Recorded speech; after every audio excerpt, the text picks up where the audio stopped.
I decided to start a series. I'm not sure how many of these I'll capture, but this book I was reading most of last night, and I find that it is therapeutic for me to read stuff out loud, somehow internally healing. This is a book that I found in the early 90s, and someone read it that I knew.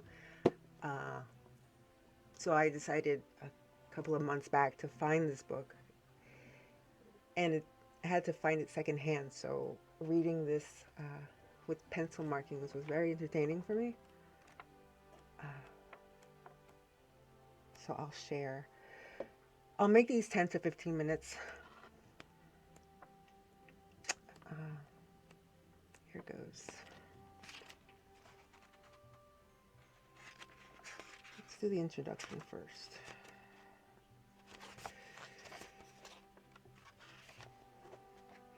As a psychoanalyst, I have seen near miracles occur from the healing power of love.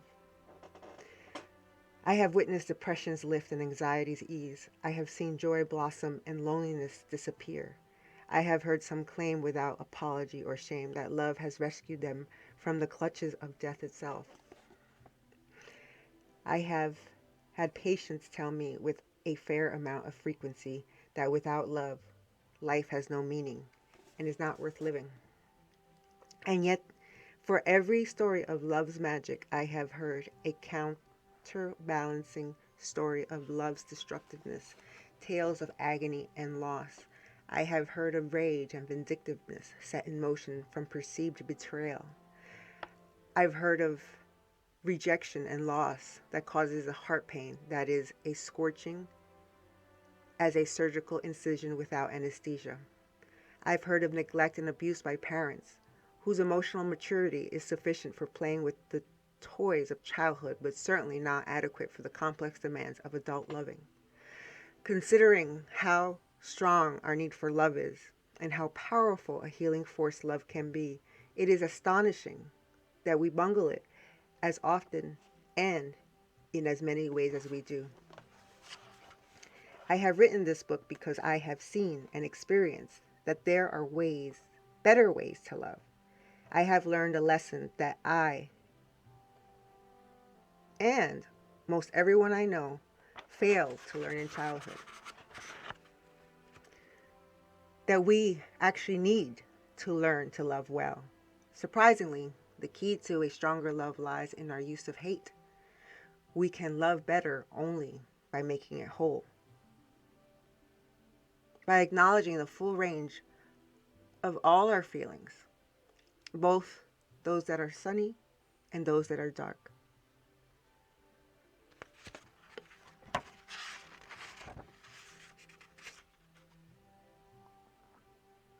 Love, hurt, and hate. Not all the lessons about love that we received in our childhood serve us well as adults. As part of our love training, we are taught to fear the shadows in love's dark side, the aspects of relationships that we think will impede love or destroy it altogether.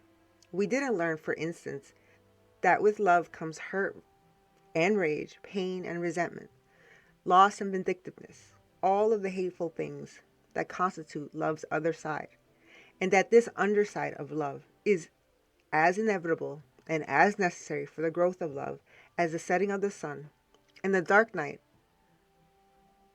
are for the growth of plants. Of the dark feelings that love can generate, hurt is perhaps the easiest to acknowledge. Most of us have felt pain in our lives, whether it is as fleeting as the injury from a thoughtless remark, as torturous as an unrequited love, or as deep as a loss from a failed marriage. In addition to hurt, however, there is always more. Anger, hate, and the desire for revenge, all those ugly feelings that we don't want to acknowledge as our own, are always close at hand, lurking in the dark recesses of our psyches.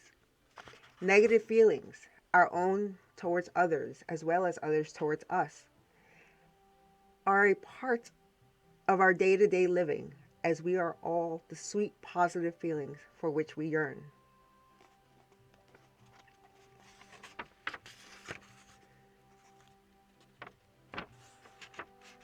My own story.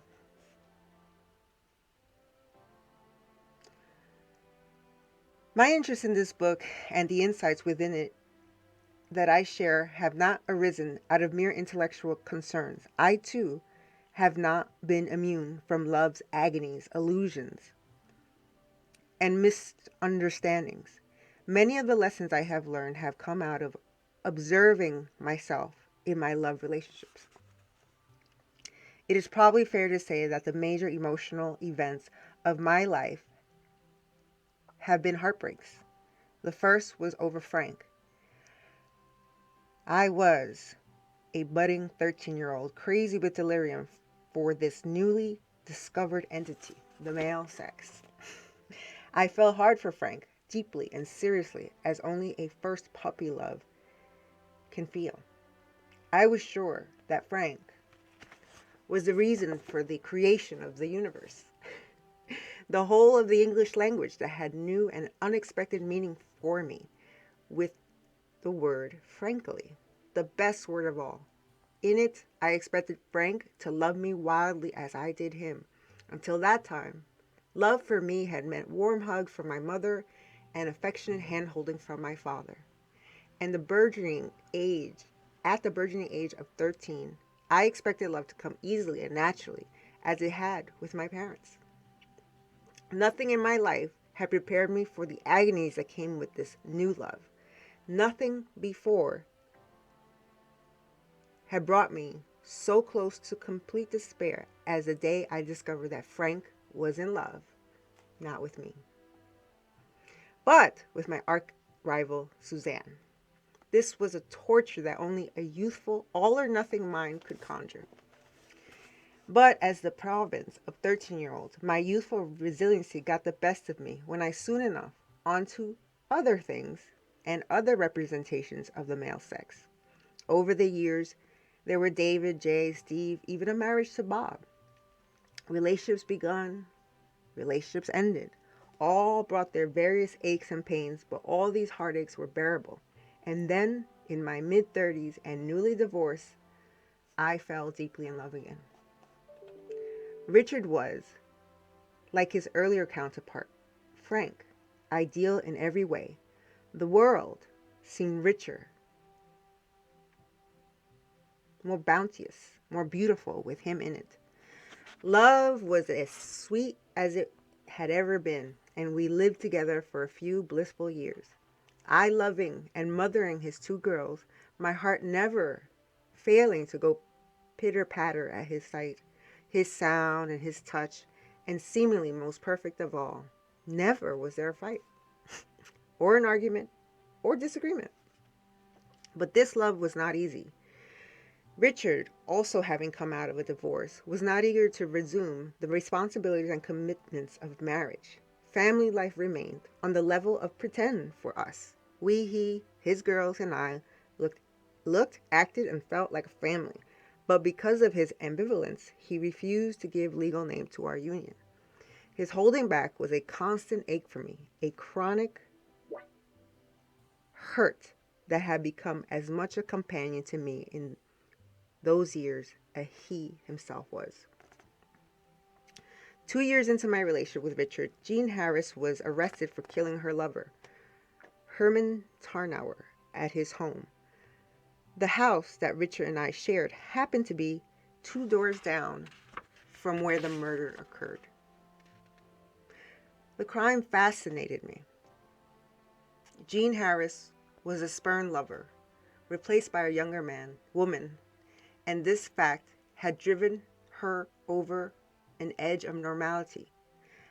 I scoured the newspaper every day, starved for more information about her and the crime. What state of mind had led Jean Harris to such an act of desperation? The physical proximity of the deed matched my feeling of emotional closeness to the situation.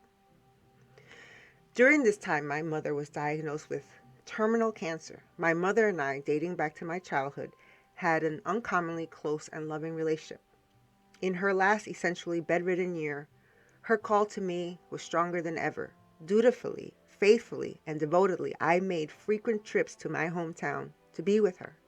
But always the pull was conflictual for me. I wanted to love my mother single-mindedly through her painful end, and yet I wanted to feel the thrill of love's promise and life's beginnings with my sweetheart. For that entire year, I never knew which love I should be with and which love I wanted to be with. Finally, there was an abrupt end to this conflict while my mother was on her deathbed. Richard was still belaboring the point of his ambivalence. His phone call to me that day included a cursory inquiry about my mother's state and prolonged discourse on the question of whether or not he loved me, whether or not he trusted me, and whether or not I was worthy of his love and trust. That day, the day my mother died, a strength that I had not known before seized me. That day, of all days, I knew I deserved to be loved.